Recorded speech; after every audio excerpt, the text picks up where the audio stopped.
रख दिया है। यहां पर किस हद तक भ्रष्टाचार होता है, चक्रवात में सहायता के नाम पर भ्रष्टाचार, गरीबों के हक का पैसा कटमनी में टीएमसी के गुंडे खा जाते हैं। मछुआरों और किसानों को सिर्फ झूठे वादे किए जाते हैं। यहां विकास नहीं, सिर्फ वसूली का तंत्र हावी होता है। याद करिए, कभी शिक्षा, संस्कृति, कला, अध्यात्म और उद्यम की भूमि रहा बंगाल, आज बदहाल है, बदहाल। अपनी पहचान के लिए मोहताज है।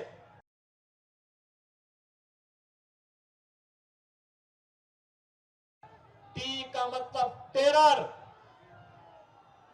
टी का मतलब तुष्टीकरण, एम का मतलब माफिया राज और सी का मतलब कटमनी या करप्शन।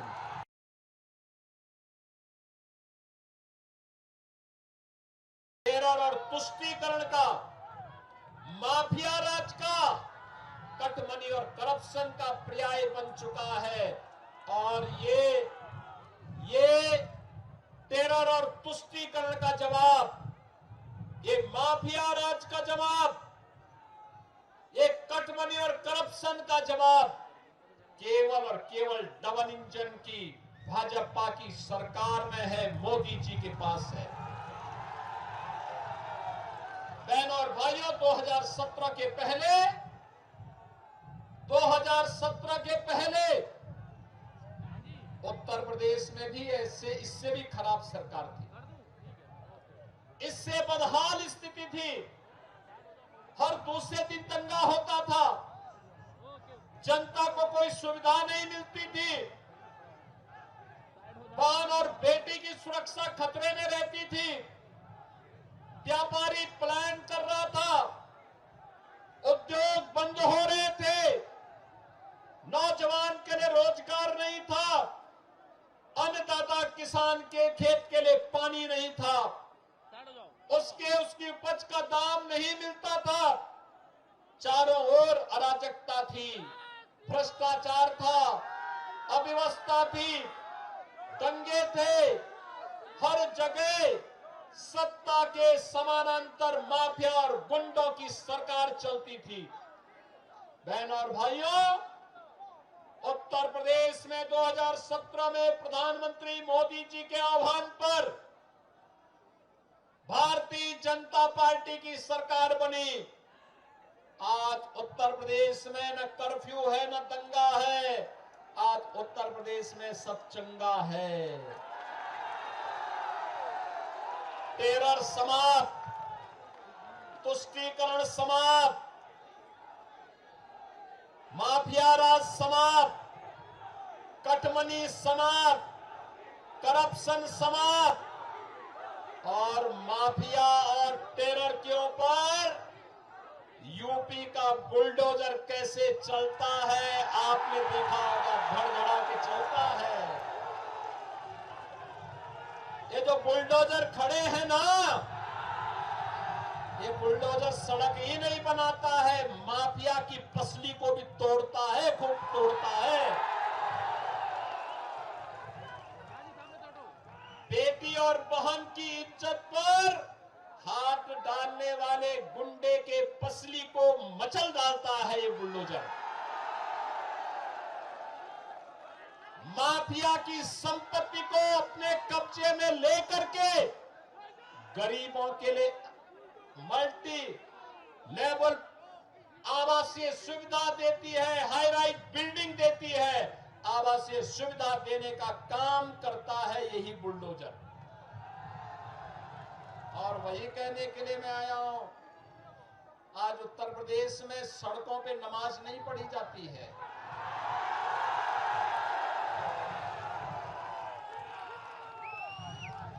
मस्जिदों से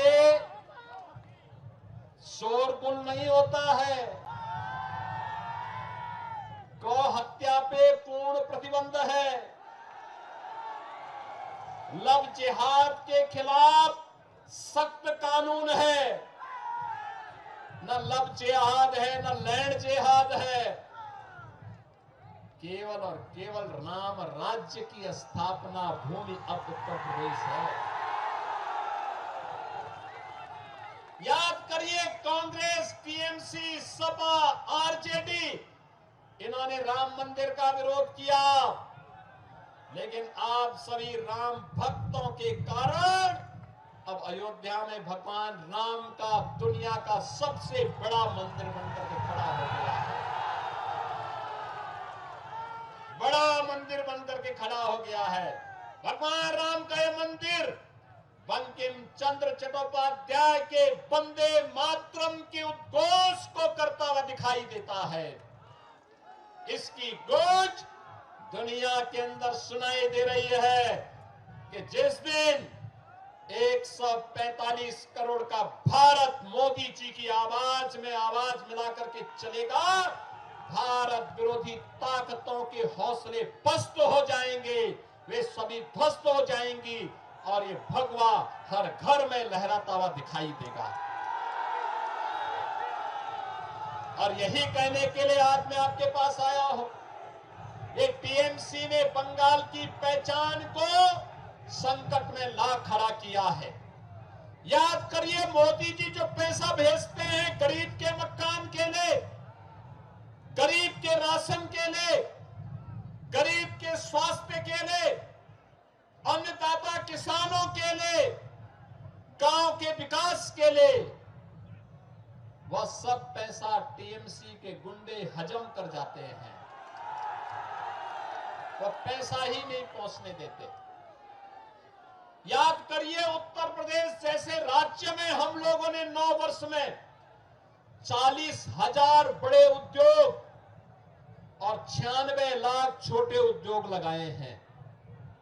नोट करिए, 96 लाख एमएसएमई यूनिट और 40,000 बड़े उद्योग लगाए हैं। 3 करोड़ नौजवानों का एमएसएमई में, 65 लाख नौजवानों को बड़े उद्योगों में नौकरी मिली है। 9 लाख से अधिक नौजवानों को सरकारी नौकरी दी है।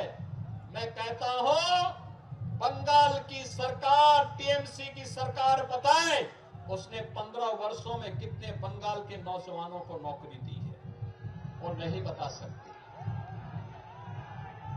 यहां उद्योग प्लान कर रहे हैं। एक आंकड़ा यहां का बताता है कि बड़े पैमाने पे बंगाल से उद्योग बंद हुआ है। 12,000 से अधिक तो एमएसएमई यूनिट यहां की बंद हुई है। हर बड़ा उद्योग यहां बंद हो रहा है। कभी भारत की कल्चरल कैपिटल के रूप में जाना जाने वाला बंगाल आज भारत के अंदर क्राइम कैपिटल के रूप में टीएमसी की अराजकता के नाम पर एक बदनुमा धब्बा बनकर के अपनी पहचान के लिए मोहताज हो रहा है। कभी भारत को पहचान देने वाला हमारा बंगाल आज स्वयं पहचान के लिए मोहताज दिखाई दे रहा है। और इसलिए बहनों और भाइयों, ये सरकार यहां की सुरक्षा के साथ खिलवाड़ कर रही है।